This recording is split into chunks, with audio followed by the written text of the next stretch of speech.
Welcome back into the Pick and Roll NBA podcast with Jet and Sap, presented by Full Press Coverage. Sap, today is a very happy day for me because my Boston Celtics completed the sweep of the team I despise the most, not just in the NBA, but professionally. I cannot stand the Brooklyn Nets. That's been well established. And if I were to have to pick any team to sweep in any sport, I would have been the Nets, and the Celtics. It seemed like they did this one for me, Sap. I'm going to say they really went out of their way to please me because I was so disappointed with them at the first half of the season. And so thank you, Boston Celtics, for making this series quick and fun. And so I'm on cloud nine. So the Celtics now are the first team to move on into the second round and the only team to complete a sweep in the first round, which is pretty rare. Usually we get a couple. But this was such an unexpected sweep. That's what's, sort of really throwing off a lot of people, is that the Nets were actually the favorites in this series betting wise, Sap. So I guess what happened is the question. Well, yeah, this was probably the least likely series to end in a sweep. You would think that, Phoenix would be able to beat New Orleans in a sweep, but then Devin Booker gets hurt, so that changes things. You would think that Milwaukee would sweep Chicago, but then Chris Middleton gets hurt, and now it looks like Milwaukee will win that series in 5 games. But the Celtics-Nets series was supposed to be the best first-round series, and they were really good games. The Celtics won 4 games by a total of 18 points. But really, Jet, from the fourth quarter of game 2 on, I always felt the Celtics were in complete control of this series. It seemed like every time Brooklyn would get close in game 3 or game 4, what would happen? The Celtics would get a stop, and then the Celtics would go down and get a bucket. And again, we saw Brooklyn's defense, which is porous, just never came up with a big stop when it needed to, whether it was Jayson Tatum or Jaylen Brown, Marcus Smart, Al Horford, whoever was hitting big shots whenever Brooklyn got close. Look, the Celtics are a much better defensive team than Brooklyn. And again, you see with Kyrie Irving and Kevin Durant, 2 tremendous players without question. But those 2 guys hooked up in 2019 to go to Brooklyn. From the start of the 2019 season, the Brooklyn Nets played 247 games, including the playoffs. Kyrie Irving and Kevin Durant only played 58 games together. That's about 23% of their games. They lacked chemistry. As great as they are, they lack some chemistry there. And also the teammates that they play with lack chemistry with those star players. So the Celtics, meanwhile, you got Brown and Tatum in their 5th year together, and Smart's been here 8 years, and Horford was here for several years before coming back. And, Pritchard and Grant Williams, good role players that were drafted by the Celtics. You had a constructed team beating a team with 2 superstars and then a bunch of role players who just weren't ready for prime time. And thus you ended up with a sweep, a fairly close sweep because of the 18-point margin that the Celtics won the 4 games by, an average of 4.5 per game. But again, from the end of game 2 on, I felt the Celtics were in pretty good control of the series.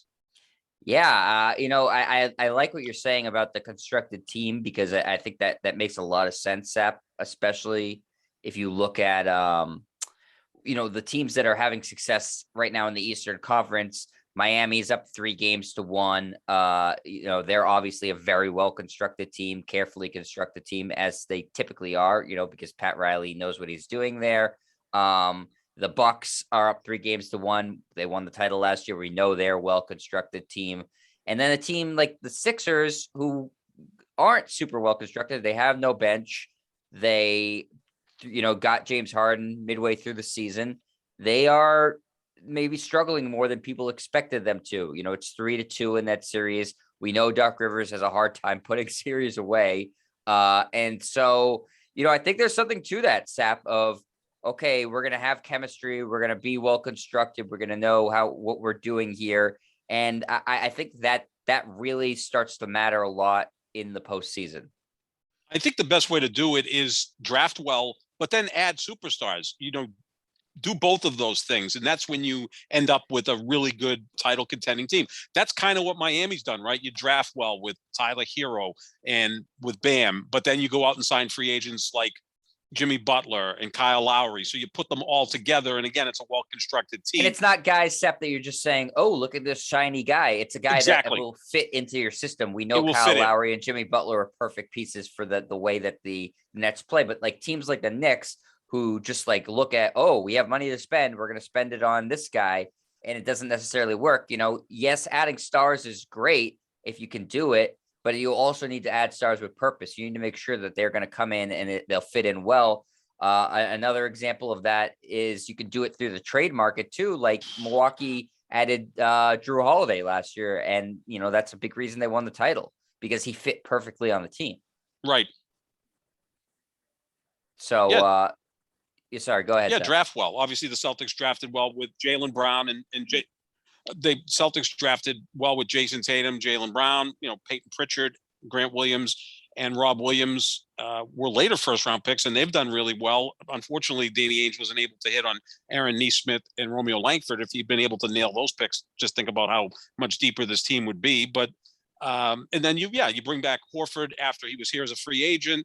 You bring back Tice after he was here for a couple of years. And, kind of put it all together. You throw Derek White in, who was really not a big factor in the series against Brooklyn. But overall, that's how you construct the team. Now, the super teams still can win. The Lakers did that 2 years ago, won a championship, right? I mean, you signed LeBron as a free agent. You drafted pretty well and traded a lot of those guys for Anthony Davis, and you win a championship. But back to this series, I just think that the Celtics were better defensively. And you could see that because Brooklyn shot the ball pretty well in this series, 50% from the floor, 42% from three-point land, and that's with Durant only hitting 33% of his three-pointers, but so many turnovers. I mean, Durant had a grand total of 20 turnovers in this series, which is just abnormal for him or any top-notch player. So the possessions favored the Celtics, even though Brooklyn shot the ball pretty well. But it just seemed to me that every time the game got close, the Celtics got a stop, and Brooklyn couldn't get a stop. It just was that simple. Yeah, and last night was a perfect microcosm of that, right? The Nets were able to late get it to 1 point, and another pivotal moment was Kevin Durant with 22 seconds left on the free throw line has a chance to cut it to 1 again, and misses one of his 2 free throws. It was his only miss of the night, but it was a massive miss, and so the Celtics, sort of by hook or by crook, were able to keep the Nets at just enough of an arm distance to put this thing away. And it's not easy to close out a series in the NBA, especially against a star player, especially on, the opposing team's home court. And the Celtics were able to figure out a way to do that. And it deserves to be noted that they did it the final 2 minutes and 30 seconds with Jayson Tatum having fouled out of the game on what was one of the most egregious foul out calls I can remember. Just embarrassing that the NBA fouled out a star player on what was a complete off the ball flop from Goran Dragic to get Tatum out of that game. Yeah, it's one of the oldest tricks in the book, right? Like kind of hold on to the guy, fall down and make it look like he caused the contact. And again, Tatum, the bigger, stronger athlete. It wasn't Scott Foster's call, but he was he was a lead official. So, maybe he got the message to the other two that, we got to get Tatum out of this game. So, yeah, you're able to beat Scott Foster and the Brooklyn Nets. And obviously a big reason that the Celtics won that game is Nick Claxton goes 1 for 11 from the free throw line. So as much as Scott Foster and that referee group tried to help the Brooklyn Nets couldn't help themselves. And I kind of felt bad for Claxton because he seemed to be one guy who cared, played his ass off, played good defense, scored inside. I mean, just did some nice things out there, but 1 for 11 from the free throw line, that ain't good. He shot 58% from the free throw line this year. If he had done that last night, maybe we're going to game 5. But overall, got the thing done, got Rob Williams back for 2 games. I don't think he looked terribly good, but now he's going to have another 4 or 5 days, maybe a week before the next series, and try to get him right because you're going to need him for your next opponent, which in all likelihood will be the defending champion Milwaukee Bucks, led by the best player in the world in Giannis. Again, I'd like to put that out there because we kept hearing about Kevin Durant being the best player in the world. No, Kevin Durant has never been the best player in the world. He's always been the second or third best player in the world, and I think that's where he's at right now. But right now is Giannis's time, and you'll see a difference because Giannis is a more physical player, and he'll take that contact that the Celtics give him, which Durant kind of backed down from. But again, let's not get too ahead of ourselves. Milwaukee still has to win that series, but I expect them to. Right. I think everybody does. They're up 3-1, and now Zach LaVine is going to miss game game 5 with being in the COVID protocol. So it seems even more likely that Milwaukee's going to wrap this thing up in 5 games. The last note, Sap, about Rob Williams, just to your point, I think what the Celtics were doing was it was less about integrating him, into the offense and seeing, okay, can you do the stuff that you were doing in the regular season? It was more about, all right, let's use this as an opportunity to reintroduce you to what it feels like to play at game speed, 5-on-5 Right. in a competitive environment. And they didn't really care so much what he did, if he was effective or not, just more ramping up his conditioning and making sure that he, felt comfortable. And I think that, the fact that they swept them is massive for the Celtics and Rob Williams, because like you said, Sap, it gives him more time to heal and recover. Plus, he got the experience of playing, 30 minutes in a postseason series where he had to put in max effort. So that's all good. And what I said, Sap, last night on my post game recap of it is the exciting thing for the Celtics is, as well as they played in this Brooklyn series, they can play better. And that's sort of why I think people are thinking, okay, they have a legitimate shot of looking at the field right now of competing for and winning a championship, because they haven't played their best basketball yet, because Rob Williams hasn't been part of the equation, and he should be going forward, at least more so than he was in the Nets series. And you could still expect the Celtics, to be able to maybe have games where they play a little bit better defensively or where they play a little bit better offensively. So I still think that the Celtics have room to improve, which is, that's what you want and what you would think out of a team that's on a mission to win a championship. Yeah, they weren't terribly efficient on offense. Tatum and Brown put points on the board and hit big shots when they had to, but they weren't shooting at a high percentage. But you could expect them to maybe be better in the next series, although it's kind of tough to go there because you didn't shoot that great against a pretty poor defensive team in Brooklyn, and now you're going to face an elite defensive team in Milwaukee. So, you would think the scores would be a little bit lower. The physical play will be more so because Milwaukee's a more physical team than Brooklyn. But yeah, overall, to sweep the Nets, to get Rob Williams back in some capacity and remain healthy. So now you've got a little bit of time to kind of like exhale, rest, relax, and get ready for your next series. It's a perfect situation for the Celtics. Right. So if we're going to look ahead, we both agree, and I think, pretty much everybody agrees that it's going to be Milwaukee. The fact that the Celtics were able to sort of pick Brooklyn based off of thinking, okay, we're not afraid of them. And then in the next round, if we get there, we'll have home court against Milwaukee. I think, the Celtics deserve a lot of credit for meeting that challenge, but I think it could end up being a big factor that the Celtics have home court in this series, assuming, again, Milwaukee is able to not completely blow it and will, take out Chicago. I think that's a big factor too, but as you alluded to, Sap, and I talked about this on my post game last night, it's the Celtics defensive strategy is going to have to be wildly different. You can't play that super physical game with the Bucks, especially with Giannis, just like you couldn't do it with LeBron because they relish that physical game. That Giannis, bigger and stronger than everybody on the Celtics. He might be the strongest player in the league, honestly. So, you can't, if you're playing that physical game like you played with Kevin Durant on Giannis, that's playing right into the Bucks' hands. So it'll be interesting to see how this, hyped up and statistically elite Celtics defense is having to completely change game plans from one series to the next. But, that's sort of the mark of, are you really a great team? Are you a serious contender? Means, can you adapt and change from one series to the next, from one game to the next? Because that's what the postseason is. Yeah, going back to the Brooklyn series, the biggest takeaway I had is how much bigger and more physical the Celtics are than Brooklyn. The Celtics are a big physical team. It almost feels like they were constructed by Bill Parcells or Bill Belichick, right? Williams is a big guy. Al Horford's got girth. Grant Williams is a fire hydrant out there. He's kind of like a PJ Tucker type guy who gets up underneath you and is physical. Tatum is strong. Brown is strong. Marcus Smart's, like a linebacker out there. It's a big physical team. And then you looked at Brooklyn and saw Kevin Durant, who maybe weighs 200 pounds at 6'11". Claxton's not a big guy. Drummond is big, but really can't do much out there. Seth Curry, Patty Mills. It's not a big team at all. The Celtics much bigger and stronger than Brooklyn, and I think they wore them down a little bit. But now you're going to face a Milwaukee team where, like you said, Giannis is just a force, and Bobby Portis is a physical player, and Brook Lopez is a 7-footer who can protect the rim but also go outside and hit 3-pointers. Not to mention their guards. Drew Holiday's kind of like Marcus Smart, right? I mean, very so they're going similar. to be. Yep. If they're matched up, that's going to feel like a football game out there. So, and then you got Grayson Allen, who's a prick out there, but he's been shooting like 75% from 3-point territory, and he'll be the biggest villain on the Milwaukee Bucks. And coming to Ibaka, TD remember Garden. they brought him in too.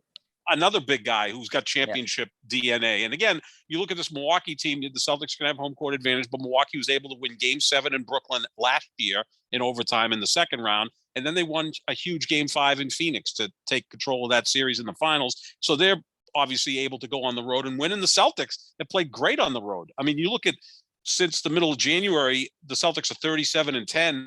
They've been phenomenal on the road with just many games by 20 or more points margin of victory. I mean, they're just blowing teams out on the road, and quality teams, whether it be Philadelphia or Miami or whoever, so they're not afraid of the road. So this is going to be a very interesting series. I mean, heck, you could look at this series and say whoever wins this may become the favorite to win the whole darn thing, because if it's Milwaukee, they're the defending champs getting back to the Eastern Conference Finals, and Philly and Miami, I know we'll talk a little bit about them in a bit, in both of their series, they're banged up quite a bit. And then you look out west, and the co-favorite out there is Phoenix with a hobbled Devin Booker, not quite back to action. So things are breaking right for the Celtics, certainly as far as injuries. And this series against Milwaukee, provided Milwaukee wraps this thing up, which we expect they will, this is going to be a completely different series. It's going to be much more physical. And again, Giannis, he just relishes the contact. He grows from that. He's like Superman.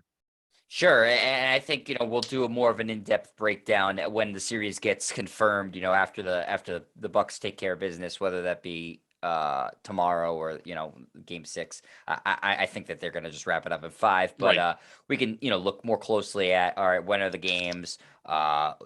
Each the matchups specifically. But overall, it should, like you said, be a great series, and a really tough task for the Celtics, because knocking out the defending champions is never easy. And I agree with you. We've been saying this for a year now, Sap, or since last finals, I should say, that Giannis is the best player in the world. And Charles Barkley's been saying it. I agree with him. It's weird that more people aren't saying it. And maybe Kevin Durant. It took Kevin Durant getting swept for more people to say, well, would Giannis have gotten swept in any series? I think to me, he's pretty clearly the best player in the world right now. Yeah. I don't think there's much argument to be made. And yet, like you said, what was it, a couple weeks ago, JJ Redick doesn't even consider him like a top 5 player, which is insane. Top 3. Yeah. He actually brought it up to, I think it was Embiid in a podcast. He says, well, you, Jokic, and Durant are the 3 best players in the league. And Embiid was like, you're leaving Giannis out? And he said, well, he's not as skilled as you guys. And again, the whole skill thing is wonderful. Kyrie Irving is as skilled as they get. Is anybody putting him in the conversation as one of the 3 or 5 best players in the league? I mean, Giannis is a force. He's a force in a similar fashion. I mean, he's not quite as big as Shaq was, or say Will Chamberlain, but he's got that type of game where he just is a force. I don't know what other way to describe him, where he's not going to be stopped going to the basket. The same way LeBron James has been that way for most of his career. And LeBron's kind of changed a little bit as you get older. You don't want to go to the basket as much and take the abuse. So now you maybe shoot a little bit more from the outside. But Giannis is undeterred and is just, the strongest force in the league right now. And again, compared to those other players that are in that discussion as the best player in the world, he's by far the best defensive player. So let's factor that in as well. That's a big part of what these guys do. So yeah, I kind of went through this a little bit after Barry Bonds retired. Everybody was ready to anoint Alex Rodriguez as the best player in baseball, but it was really Albert Pujols. You just always think that it's someone else's turn.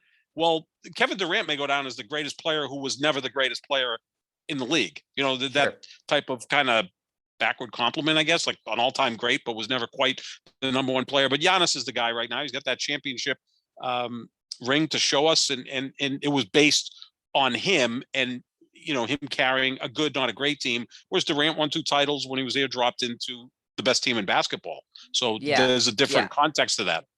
And I think with Giannis too, where he deserves a lot of credit is that since he got knocked out in the bubble by the Heat, no one's been able Hmm. to figure him out since then. I mean, the wall building hasn't Right. worked as well. He's adapted a little bit, has become a better passer. Figured out, how to get to his spots a little bit better. They added more talent. They added Drew Holiday, and that helped a lot. But he's been a nightmare matchup every game for 2 years now, where he gets his numbers no matter what. He might not shoot great from the outside, but he finds a way to get to the paint, and he's the most dominant paint and post scorer since Shaq. Which, I mean, that should tell you how dominant he is. So, Hmm. again, we're going to talk about the series more in depth, so I don't want to continue to harp on it, but it's just a completely different type of matchup than what the Celtics just had against Kevin Durant. Both great players, but completely different in terms of strategy. Yeah, without question. It's could be night and day. All right, so Sap, let's move on and just again, we'll talk more about that series as it gets confirmed, but let's take a look at the rest of the series as they stand right now. Miami has a chance to put things away tonight against the Hawks. Game 5, they're up 3-1. Though the wrinkle in this one is no Jimmy Butler tonight, so Atlanta could stave off elimination. What's been so impressive about Miami, Sap, is that they have completely shut down Trae Young in this series.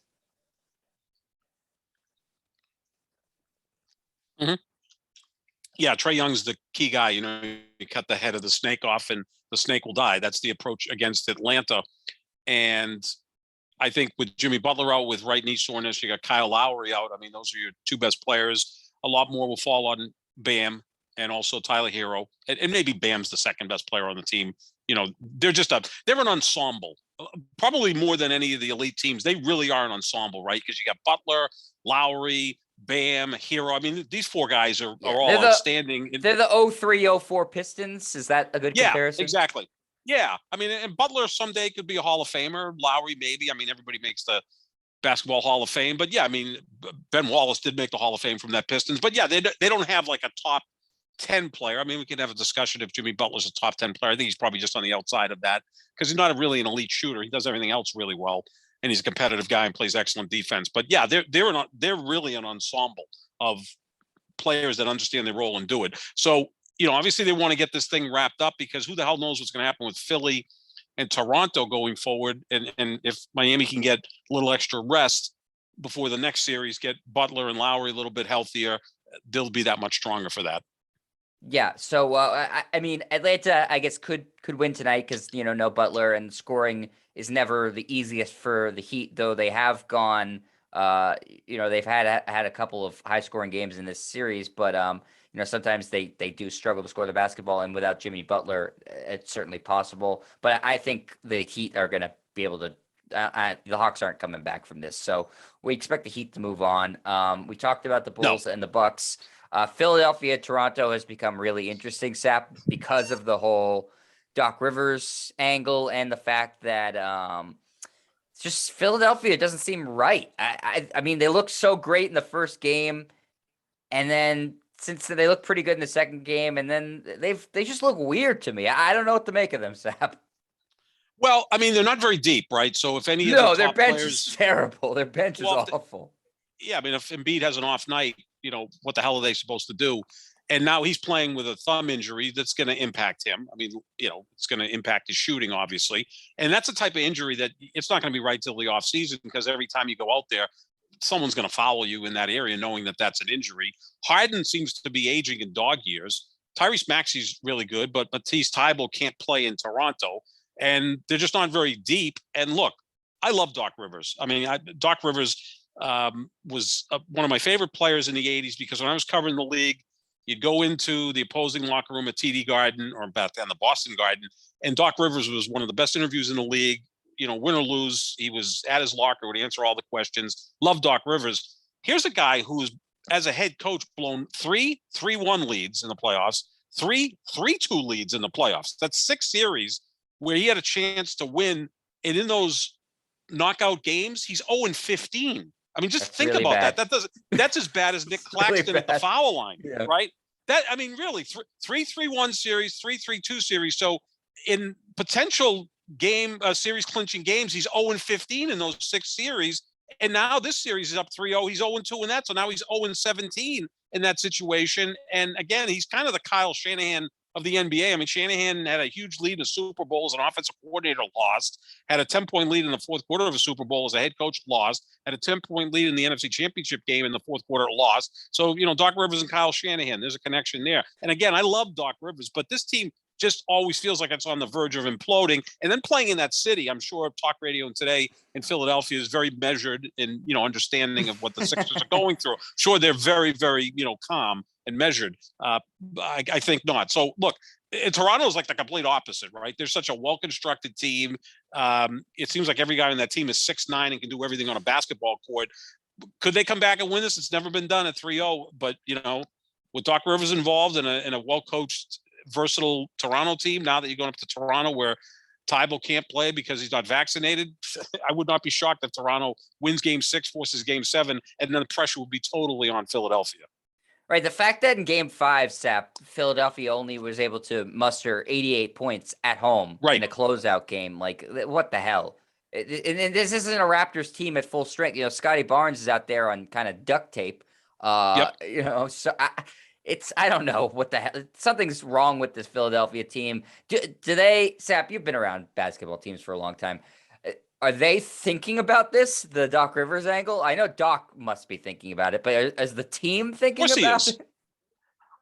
Well, I mean, last year they were up 3-2 against Atlanta and lost that series, right? I mean, and again, Harden wasn't there, but certainly Embiid was there. And Ben Simmons was there, who's now on vacation. The last time we saw him. Been on vacation for the last time. Yeah, been on vacation now for a year.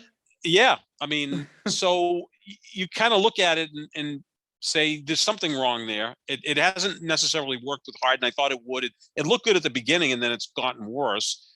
And he's not in good shape. No, and neither is Embiid. I mean, Embiid's a big guy. I think he's worked harder than in the past. But as the playoffs continue on, those two guys are going to be less than they were earlier in the series because they're just not in great shape. You're right.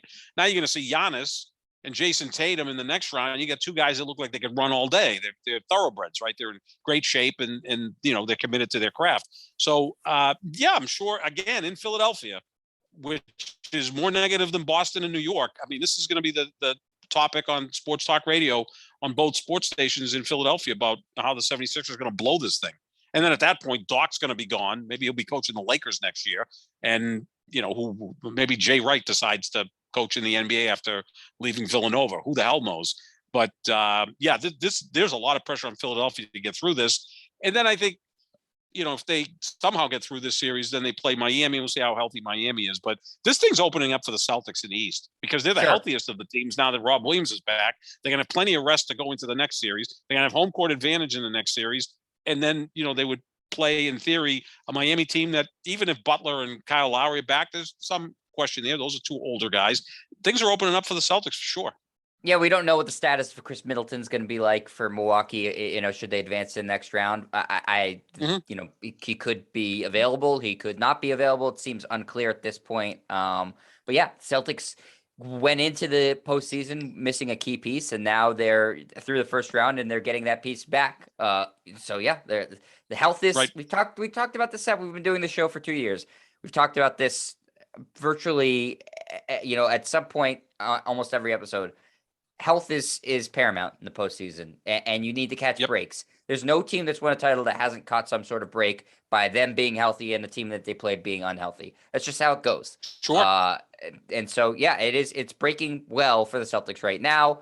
Could it all derail in a game? Absolutely, it could. But let's look at another team that's not healthy, Sap, as we go out west into what's become a fascinating series between 1 and 8. Phoenix and New Orleans are tied at 2-2. Devin Booker has not been playing, is out. Probably for the rest of the series. Maybe might be able to come back if it's in a game 7. He's not going to play in game 5. They already announced that. It's shocking that it's 2-2. I thought even without Devin Booker, Phoenix would be able to take care of the Pelicans. What I didn't account for was that this Pelicans team is better than I thought they were, Sap. They're well coached. Willie Green's done an excellent job. Brandon Ingram's coming into his own. And they have a bunch of pests on this team. Herb Yep. Jones, Alvarado. They're not afraid of the moment.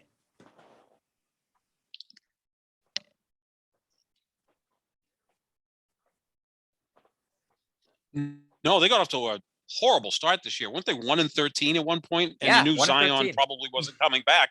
They could have just packed it in. And Brandon Ingram, I've always been impressed with him. Kevin Durant said when he was drafted, I think I'm looking in the mirror when I see Brandon Ingram, 6'10", excellent handle, versatile offensive player. He's not Kevin Durant, but he's a borderline all-star. I believe he made the all-star team once. And then you got CJ McCollum, who's a pro, and now you've got an asset in Zion that when you get to the offseason, maybe you move him for something. Who knows? Or maybe he comes back and now you get a powerhouse. Yeah, and you look at Phoenix, Chris Paul in game 3 was incredible. 28 points, 14 assists, 0 turnovers. That's just incredible. But then in game 4, he looked like a 38-year-old point guard. That's going to happen with older players. You're spectacular one game, the next game you just don't have it. So this is risky. I still think Phoenix will find a way to win this thing, but it shows the true value of Devin Booker, who I think will finish 5th or 6th in MVP voting. I think he and Jayson Tatum will, finish 5th or 6th after the big 4. They got to get him back, and hamstrings are always very, very iffy, especially a player who relies so much on, quickness and suddenness like the great Devin Booker. But this was a lot more than Phoenix expected to go at least 6 games, maybe 7. Yeah, Phoenix finished 28 games ahead of New Orleans in terms of win-loss record. New Orleans was, had to play, like you said, started 1-13, had to play in the play-in, win 2 games. They were down in the second half of the second game, and look at them now, 2-2 against the number 1 seed in the NBA. Yep. Memphis and Minnesota has been a very back and forth series, 2-2. Fascinating series with 2 of the best collection of young talent, I would say, in the NBA. These 2 teams also do not seem to like each other at all, which I enjoy very much. You would think Memphis should still be able to come out in this one, but Minnesota, when they play well, play really well, and when they play poorly, play really poorly. It's all Karl Anthony Towns, right? When he's on, they're very difficult to beat. When he's off, you can beat him. And his ceiling and his floor are so far apart. There's times where he looks like the best big man in the sport. He looks like a Hall of Fame caliber big man. And there's other games where he looks like he's not really interested. The interesting matchup on these teams, and not necessarily that they're guarding each other, Anthony Edwards and Ja Morant, they may be the 2 best athletes in the league at this point. I don't think that's that far-fetched to say that. So, they're just going all out. I mean, there's like watching a video game with these 2 guys. And then you got other players involved, and D'Angelo Russell's still really good. And Memphis drafts so well. And Desmond Bain and Dylan Brooks are really good players. And Jaren Jackson Jr. is a, all NBA caliber defender. So this has been the most fascinating series because, there's big leads that are blown, team comes back. And it's just a wild series that I think is going to go 7. I think somehow Memphis will find a way to win, but the winner of this will play most likely Golden State, which can wrap their series up in game 5 with all that veteran leadership. Golden State would be sitting in a really good spot, getting enough rest for their veterans to be ready for a very talented, pesky team that probably isn't quite ready to beat a team like Golden State. Yeah, I think it's been a blast of a series so far, and I hope it goes to 7 because it's been fun to watch from Minnesota and Memphis. But Golden State, similar to Boston in the East, things have broken well for them. They've gotten healthy at the right time. They're moving the ball well. They look like they're having a great time out there. Denver is just outmatched, outgunned. The presumptive MVP Nikola Jokic did buy them a win in game 4. That's what people were asking of him. You should, if you're the MVP, you should buy your team at least 1 win. He did. They're saying all the right things. Well, it's never been done before, but why not us? But they're not going to win this series. Golden State, I fully expect to wrap it up tomorrow. They're playing their best basketball right now, and they look scary. They really do, Sap. And they're not even playing, their full complement of guys that they've had. Like Kuminga, Moody, and Wiseman are non-factors in this series. I don't know if they plan on playing them in the postseason, but this is a good, deep team. Yeah, those are 3 guys that are part of their future. You still got Steph and Clay's starting to look more like Clay. Draymond does everything that's necessary to win, and Jordan Poole has been a revelation. So, I mean, and Andrew Wiggins made the All-Star team this year. Did he deserve it? Probably not, but he's still playing at a pretty high level. No, they're as well a run franchise as there is, and they've got, in my opinion, the best leader in the sport in Steph Curry. I mean, here's a guy who's an all-time great who's willing to come off the bench to not disrupt a backcourt that's been really good. And Jordan Poole and Klay Thompson, that's what he does. That's why, I think he's the best leader in the sport. I'm obviously going to put LeBron in there because of, how long he's been in the league.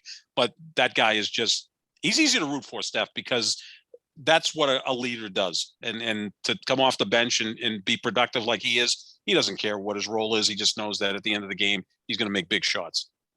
Yeah, especially at this point, he's in legacy mode right now. So it's about winning. Mm-hmm. He's got all the individual accomplishments you could ever want. Heck, he won the All-Star Game MVP this year. So, Right. he's in like winning titles mode. And, Golden State looks absolutely primed right now. We'll see if they as they move on and play, like you said, it'll be a peskier team, whether it's Minnesota or Memphis. I think they'll struggle. Golden State will struggle a little bit more than they have against Denver, but still, Golden State has so much experience, and whoever they play is going to have virtually no playoff experience, other than this round. So I think that, it's breaking quite nicely for the Warriors. And then the final series, Sap, Mm-hmm. is Dallas and Utah, which has been another weird series because Luka didn't play for the first 3 games. Then he comes back in game 4 and they lose. Then he's fabulous in game 5. It seemed like maybe he needed a game to come find his legs again. I think Luka needs about 2 months to find his legs. Yeah. He's always looks out of shape. He was great last night. Skilled guy in the league. Oh, he's phenomenal. I told you when LeBron leaves, he's probably going to be my favorite player. He's phenomenal. I love watching him play. It's like he's playing at a different speed than everybody. He's got some Larry Bird in him, some Magic Johnson, some LeBron. I mean, he's incredible. But it just always looks like he's out of shape. Like he and Jokic look like 2 guys at the Y that, are really highly skilled guys, but they couldn't have possibly played at a high level because they're just not really athletic, or they don't look athletic. No, he's special. And I'm rooting for him to win this series because he lost 2 tough series the last 2 years against the Clippers, where he was kind of going up against, Paul George, Kawhi, and a better team. Be nice to see him into the next round. And look, a Phoenix Dallas series, Jazz. That'd be interesting. And the Jazz are just, yeah, exactly. I mean, their 2 best players don't even like each other. And Quinn Snyder looks kind of creepy over there. He kind of looks like Patrick Bateman from American Psycho. Yeah, like I see that. Yeah. Yeah, and now you get Danny Ainge involved, and it's a weird franchise. And yeah, let's move on. Let's get Dallas in there. Dallas Phoenix would be a fascinating series, and then Golden State against one of the young teams would be a great series. And then we already know what is probably going to happen in the East with, say, Miami, Philly, if Philly somehow holds on from a 3-0 lead, and then the Celtics, Milwaukee. So the conference semis are going to be incredible. Yeah, I mean, Dallas right now you're crossing their fingers that the Pelicans can find a way to win that series. And Sure. that if the Pelicans are able to knock out the Suns, how well does it break for the Warriors? I mean, they could cruise through the West. I think, but yeah, Luka, the Mavericks are. It's just a completely different team when they have him. Credit to Jalen Brunson, who has played phenomenal and has earned himself a boatload of money this offseason. But yeah, Doncic is just, he's spectacular talent, and he might be in a league that's full of confident players. I mean, everybody, when you get to the NBA, you're confident. He might be the most confident player. Oh, without question. He plays with an insane amount of confidence, which is, great. That's what you want out of your best player. Yeah, he's like winking as he's hitting shots, and I just expect him to have a cigarette in his mouth at some point. Like he's just out there. He's an artist. I mean, his basketball IQ is through the roof. His skill level is through the roof. And I do think there will be one year in the offseason where he goes, you know what, I'm going to really work hard to get in shape, and that's when you're going to see really an explosion and an MVP. And a year you go, holy crap, how good is this guy? Because he's not even as good a shooter as he's going to be at some point. Think about that. If he becomes, and he's gotten better. Much more efficient shooter, he's gotten better. But picture him as a 38, 39, maybe 40% 3-point shooter. Holy crap, he'd be unstoppable. He is pretty much unstoppable now. I'll say this, Sep, similar to LeBron, especially earlier in LeBron's career, when he wasn't really a great 3-point shooter, but at the end of games and in big moments, you're fully expected to go in. And that's what it is with Luka. Like, okay, Mhm. the percentages say he's a 30% free 3-point shooter, but Right. this is the end of the game. He's going to shoot a three. It's going to go in. He's done it to the Celtics twice in 2 games. I've seen it. He Yeah. does it to all these teams. He hit in the game 4 that the Jazz ended up winning. Luka hit a huge 3 in that game down the Yep. stretch too, and you thought that was going to Exactly. be the dagger, but the Mavericks were able to blow that. But yeah, I think Dallas ends up winning this series because I don't know how engaged Donovan Mitchell and Rudy Gobert are at this point. They seem ready to move on from each other in the franchise. And so I think Dallas feels like, okay, we're hungry. This is our time. So I think Dallas has a good chance to wrap this one up, whether it's in 6 or 7. I feel pretty Mhm. good about Dallas winning. Yeah, me too. All right, Sap. Well, that's going to do it for us. Just taking sort of a look around the NBA. Tomorrow, we're going to look more in depth at the Nets and what they do from here. I am going to be very thrilled to give a postmortem on them. That's going to make me very happy. So make sure you stay tuned for that. But thanks everybody for watching. And you can check out the Pick and Roll NBA podcast with Jet and Sap. Wherever podcasts are found, you can find it on YouTube at youtube.com/JetStryer. Make sure you check out our social medias, our Twitters, I should say, that are now presented by Elon Musk, at JohnSap25, at JetStryer, and make sure you check out FullPressCoverage.com for all sorts of great stuff, especially with the NFL draft coming up on Thursday. Tons of great stuff on Full Press Coverage, so check that out, and we will talk to you tomorrow. See you, everybody.